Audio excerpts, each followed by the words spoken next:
Good evening, everyone, and welcome to another episode of Wine Wednesday with your favorite girl, your Michigan Realtor, Ashley Rogers of Homes by Ashley.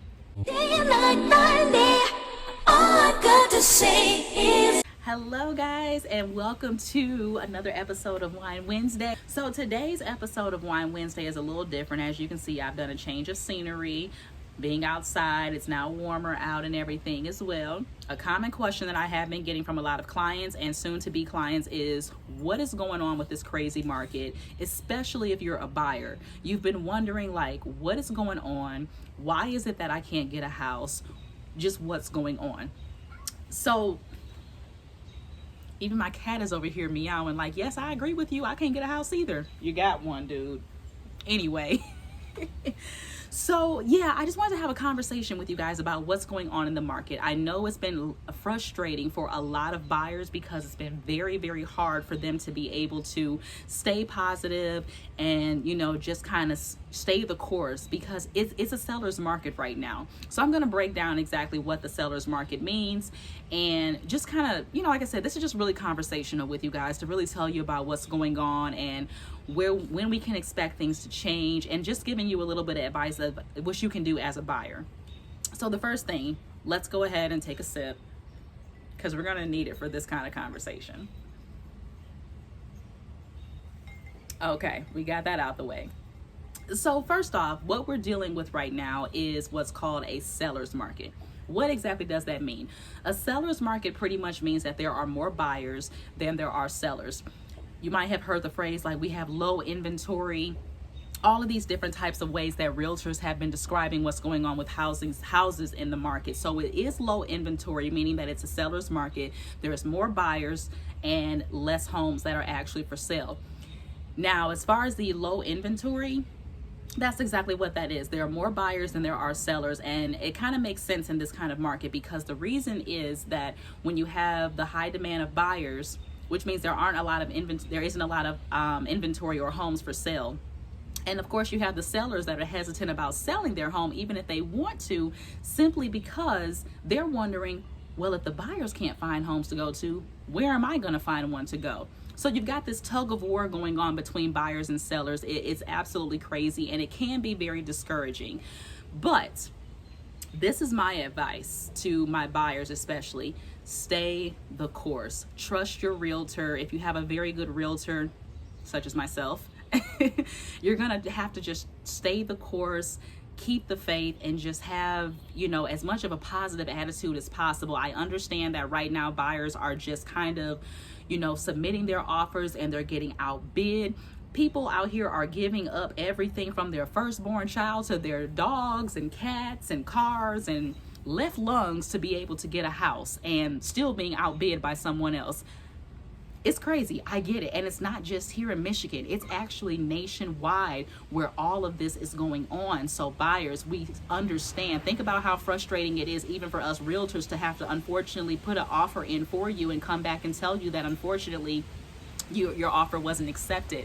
It sucks. It does. I get it. It completely sucks. And it's nothing worse than having to go to your client and realize that you don't have the good news that you want to give them, especially if they've been looking for what seems like months. So it is crazy. But what I want to actually mention too are some of the things that you can do as a buyer to kind of just keep yourself encouraged. One of the things that I definitely say is a plus is to, when you're on this journey of trying to find a home that you want to purchase, kind of just, I know it's hard, but you have to kind of take your emotions out of the purchase because of situations like this where there is low inventory. If you fall in love too quickly with a home and then you end up being outbid and don't get it, it can be very just heartbreaking. Especially if you have a family that you're trying to give their first home to, you're a starter family, a growing family, downsizing possibly. It can be really, really frustrating. I totally get it. But it's just important that you all stay the course. It's very important that you stay as positive as possible. This kind of market will have you sitting out here drinking more than this. I will sit here and drink tequila with you, empty an entire bottle of Patron and Don Julio and Hennessy. That's a very dangerous combination, but that's how this market is doing.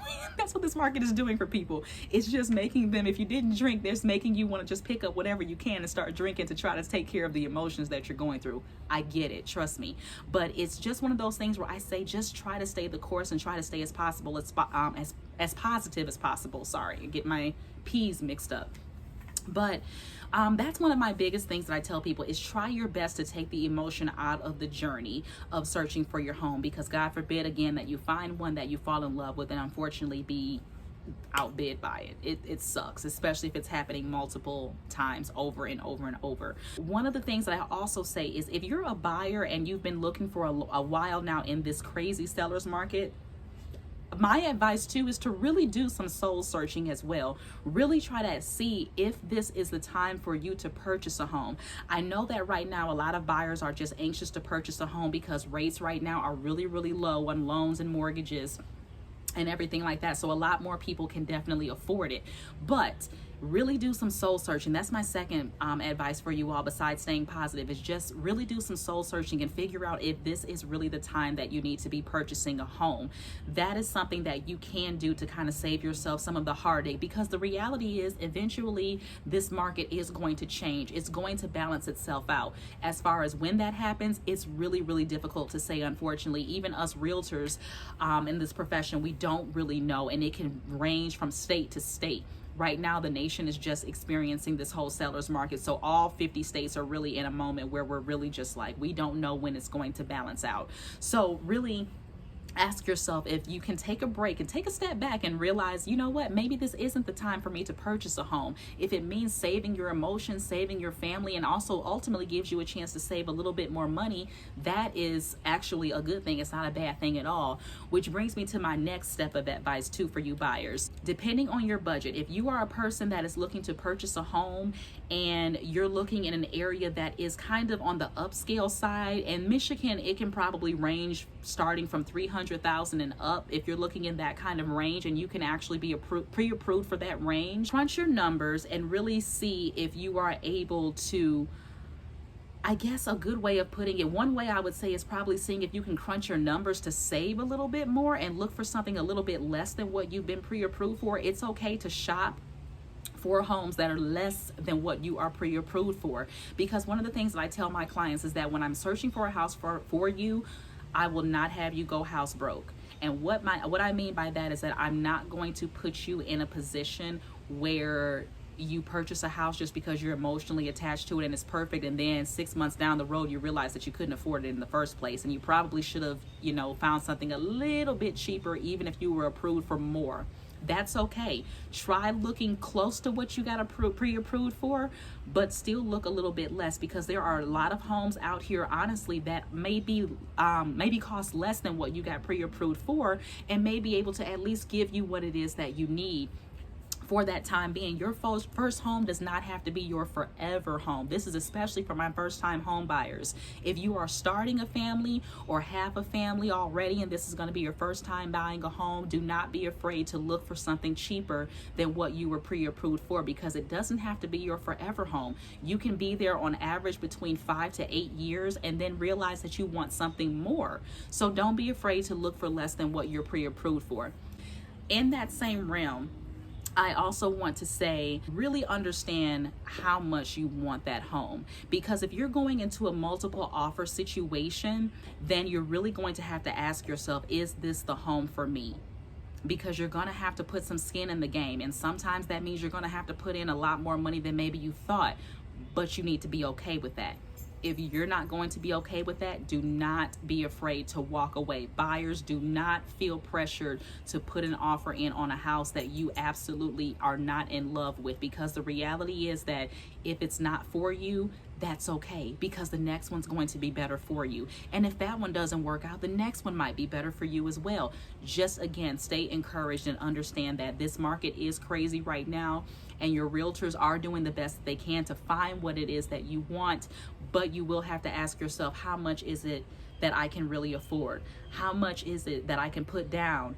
You may have to put down a bigger down payment to make your offer stand out. You may have to put more earnest money down in your deposit. You may have to, do several different things. You may have to look into sellers concessions, or not sellers concessions, but more so trying to assist the sellers with their closing costs. There are a plethora of different ways that you can make your offer strong. But again, if it is going to cost you stress, if it's going to make you stress out after you've bought the house and ultimately make you have buyer's remorse, cut it. Don't do it. Don't do it. You do not want to go through the notion of having buyer's remorse, and then if you're married, you end up fighting and getting a divorce all because you couldn't make the decision the right way together. So don't put yourselves in that situation. So it's okay. It's definitely okay to just walk away. You have to be okay with being able to walk away. Understand what is the most important things for you to have in your home and what you can sacrifice in order to get the home that you want. But do not go house broke, and do not put yourself in a situation where you're just like, you know what, I'm having buyer's remorse. Don't do that. And probably the final thing that I'm going to leave with you guys too on is simply just, yeah, I don't really know how to say this other than just take another sip first. Let's do that first. This is really, really good. Very good. But yes. So anyway, the final thing that I would probably leave with you guys is this. It will change. The market will change. Do not feel that you have to put the pressure on yourself to have that dream home right now. The reality is that land never expires. It's always going to be available. There are always going to be new developments and everything like that as well. Do not feel that you have to get a house right now. If it's meant for you to have the house, you will have it. Right now, it's very frustrating, and the best thing that you can do, especially after a year of us dealing with hell, basically, you want to make sure that you protect your peace of mind. Do what you can to make sure that you are in the good headspace that you need to make the decision to purchase a home. If it's not in your mind to be able to do it right now the way that is comfortable for you to do it, do not feel like you need to right now. Just because it's a seller's market does not mean that you have to participate in it. The market will change. It will flatten out, and it will get better. Again, as to when, I don't know. None of us do. None of us know the future. Only God knows. Because Lord knows that us realtors are ready for this to change as well. But we have to stay the course just as well as our buyers. So that being said, I just wanted to have a conversation with you guys to let you know what's going on in this market nationwide, and just give you some words of encouragement to let you know, buyers, it's okay. You're going to be fine. You will eventually get that home of your dreams that you want. But just stay encouraged, and just, make sure you have the right realtor. Make sure you have someone that will be able to give you that support and that empathy to understand that, yes, this is stressful, but that we want to make sure that we as realtors are keeping a level head to make sure that we let you all know what's best for you and what we can do to help you out. All we can do as realtors is give you the facts. The emotions and the finances, that's up to you. Do what you can to protect yourself with your finances and your emotions, and you will get that dream house. So that being said, guys, I'm signing off right now so I can go ahead and fully enjoy this drink here. And I will see you guys on the flip side. Take care. Day and night, all I got to say is